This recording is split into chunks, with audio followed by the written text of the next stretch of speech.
Yani any hard drug that you use, hakuna yenye mtu kaivi anaenda anajibaia z. It's always influence. Umeenda bash, umeenda mahali, umeenda place, umepata watu wanatumia, and then unakuwa tu influence. So peer pressure ndio imetufikisha hapa penye anyone who's using drugs, most people. So to avoid that, you can't avoid people. You just need to know what you're doing and just be objective with things. Kama ni chai unajiuliza inani benefit aje nikikunywa, na madhara zake ni gani.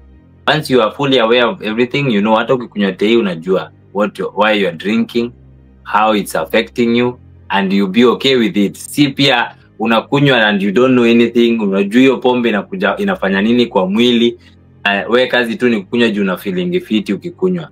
No. And then baadaye ukipata liver cirrhosis uko like, I wish I knew, you know, all those things. So mimi husema kuna hiyo kuwa aware of what you're doing. Juu haimaanishi ati kukunywa utakuwa poa, ama ukichoma ati you'll be poor, itakufanya kuwa poa. No, just how you handle things. Too much of anything is poisonous.